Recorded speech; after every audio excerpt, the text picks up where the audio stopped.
दारावरची ती थाप भाग 2.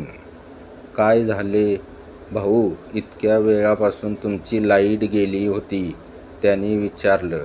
हो, अचानक गेली होती, मी थोडा घाबरून म्हणालो. काही हरकत नाही, असे होत असते इकडे. आज एकटेच आहात ना? शेजारच्या काकांनी रहस्यमय नजरेने बघत विचारले.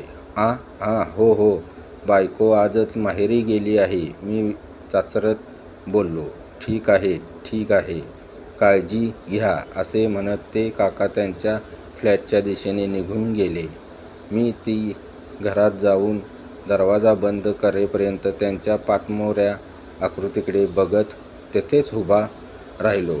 मन भयान विचाराने भरलेले होते. एक मन म्हणत होते त्यांना सांगावे का आपण काय बघितले ते, पण ते आपल्यावर हसतील, आपल्याला भित्रा ठरवतील असे वाटून मी तो विचार झटकून टाकला. दरवाजा बंद केला आणि पुन्हा बाल्कनीत जाऊन बसलो. मनात विचारांची गर्दी चालू होती. काहीतरी विचित्र चाललंय हे नक्की होते. अजून एक कप कडक कॉफी पिल्याशिवाय मेंदू चालणार नाही, असा विचार करत मी किचनमध्ये जाऊन परत एक कप कॉफी बनवून घेतली. कॉफीचा कप उचलला तेवढ्यात माझा फोन वाजला. स्क्रीनवर अनु नाव झळकले. हॅलो अनु, मी घाबरलेल्या आवाजात बोललो. काय झाले, असे घाबरल्यासारखे का बोलता आहात? तिने विचारले. काही नाही, फक्त तुझी आठवण येते. मी आवाजामध्ये शक्य तेवढा सामान्य स्वर आणत तिला सांगितले. I miss you too. एवढे मोठे असून ही एकटे राहायला जमत नाही ना तुम्हाला? ती हसत म्हणाली. हो, तसंच काहीसं आहे. मी तिच्या आवाजात शांतता शोधत होतो. ठीक आहे, काळजी घ्या, मी उद्याच परत निघून येईन. बस ना, आणि परत आठवण आली तर लगेच कॉल करा, मी म्हणाली. मी होकार दिला आणि तिला बाय करत कॉल कट केला. कॉफीचे घोट घेत बेडवर बसलो. काहीतरी वेगळेच घडते आहे हे मनात कुठेतरी जाणवत होते. कॉफी संपली, पण त्या भेसूर चेहऱ्याचे चित्र डोक्यातून जात नव्हते. कथेला बाजूलाच्या दिवशी बाजूला ठेवून मी झोपायचे ठरवले. बेडवर बराच वेळ फक्त लोळत होतो, पण झोप काही येत नव्हती. विचारांनी मनाला घेरले होते. ती कोण होती? मी जे पाहिले ते खरे होते का, हे प्रश्न मला सतावत होते. कधीतरी झोप लागली. रात्री अचानक डोळे उघडले. परत तोच आवाज ऐकू येत होता. दारावर जोरजोरात थापा. मी घड्याळाकडे बघितले. 3 वाजले होते. शरीर गोठले, अंगावर काटा आला. इतक्यात रात्री कोण असेल? मनात प्रश्नावर प्रश्न. मी घाबरत बेडरूमच्या दरवाजात येऊन मुख्य दरवाजाकडे बघितले. पडणाऱ्या थापांनी दरवाजा थरथरत होता. दरवाजाच्या फटीतून एक मंद पिवळट प्रकाश आत येण्याचा प्रयत्न करत होता. मी पुढे सरकलो. थापांचा आवाज अजून वाढला तसे काही बाहेर जे होते त्या आत यायची खूप घाई झाली होती.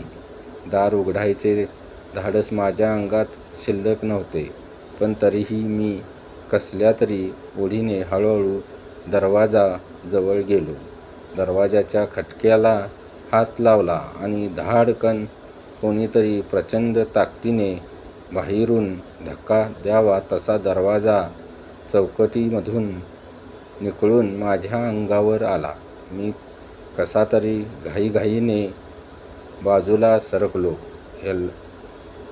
हेलपाटत मागे येऊन पडलो. काही क्षणात डोळे उघडले आणि दरवाजाकडे बघितले. समोर तीच होती. रक्ताळलेले चेहरा, लाल डोळे, तोंडातून रक्ताची धार अजूनही ओघळत होती. तिचे भयानक हास्य मला नजरेला भिडले.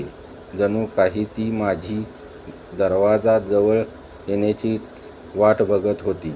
"कोण आहेस तू? " मी घाबरत विचारले. ती काहीच बोलली नाही, पण तिचा चेहरा हसत होता. भेसूर पद्धतीने माझे शरीर थरथरत होते. मी कसाबसा उभा राहून एक पाऊल मागे घेतले. तेवढ्यात ती एक पाऊल पुढे आली. आणि अचानक सगळीकडे अंधार पसरला. माझ्याही डोळ्यांमध्ये काजवे चमकत अंधारी आली. सकाळी झाली आणि माझी झोप उघडली तेव्हा मी बेडवर होतो. डोके दुखत होते. मी जिवंत होतो. कालचे घडलेले एक भयानक स्वप्न होते का? पण मग तो भेसूर चेहरा, तो प्रकाश, ते सगळे खरे होते का? मी संशयतेने उठलो आणि बेडरूमच्या दाराजवळ जाऊन बाहेर बघितले. मुख्य दरवाजा अजूनही मोडून पडलेला होता. माझ्या पायाखालची जमीन सरकते की काय असे मला वाटून गेले. मी ठरवले, आज रात्री येथे थांबायचे नाही. मी अनुला घेऊन या घरातून कायमचे निघून जायचा विचार केला आणि त्याच दिवशी मी तिच्या माहेरी गेलो. तेथे तिला घडलेले सर्व वृत्त सांगितले. माझ्या बोलण्यातील भीती तिला जाणवली तशी ती खूप समजूत होती. 2 दिवसात तिकडून आम्ही नवीन भाड्याचे घर शोधले. मला परत त्या जुन्या घरात जायची हिंमत नव्हती. पण सर्व सामान नीट आणण्यासाठी जावे लागणार होते. खरे तर त्या दिवशी मोडलेला दरवाजा तसाच ठेवून मी घर सोडले होते. सामानाची काय परिस्थिती असेल हे नक्की मला हे सांगता येत नव्हते. तरीही जेवढे असेल तेवढे सामान आणण्यासाठी अनुच्या भावाला आणि माणसांना घेऊन तेथे जाण्यासाठी मी निघालो.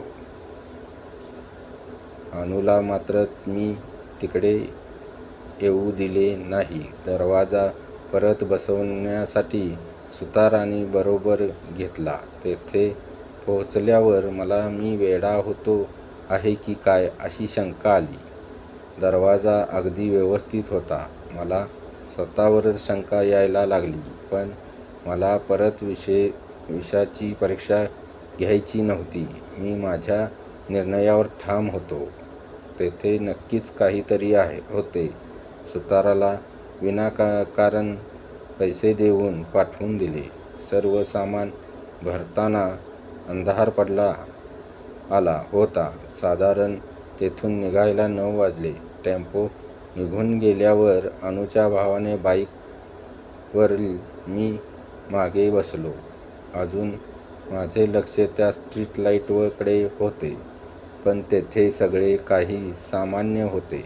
थोडे पुढे गेल्यावर ज्या घरासाठी आयुष्याची जमापुंजी खर्ची घातली, ज्या घरात पुढील आयुष्याची सुरेख स्वप्ने पाहिली होती, ज्या घरात संसाराचे सुरुवातीचे सर्वात सुखी 6 महिने काढले होते, त्या घराकडे शेवटचे बघण्याची एक अतूट इच्छा मनात निर्माण झाली.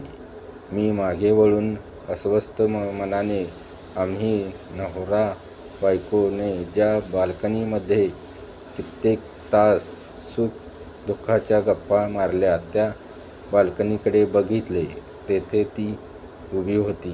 रक्ताळलेला चेहरा, मोकळे सोडलेले केस, लाल डोळे, ओठावर येणारी रक्ताची धार, जिभेने चाटत भयानक हास्य. रक्ताळलेल्या ओठावर आणून तिच्या त्या त्वचा नसलेल्या हाताने मला परत येण्याची खूण करत होती. माझ्याकडेच बघत होती. त्या घटनेला कित्येक वर्षे लोटली. आम्ही पुन्हा त्या भागात कधीच गेलो नाही. एका एजंटच्या मदतीने ते घर परस्पर अगदी पडलेल्या किमतीतच विकून टाकले. पण आज ही ती दारावरची थाप, तिचा रक्ताळलेला चेहरा आणि त्या रक्ताळलेल्या डोळ्यामध्ये दडलेली भयानकता माझ्या मनात कोरली गेली आहे. स्टोरी कशी वाटली? लाईक, शेअर, सबस्क्राईब आणि कमेंट करून सांगा.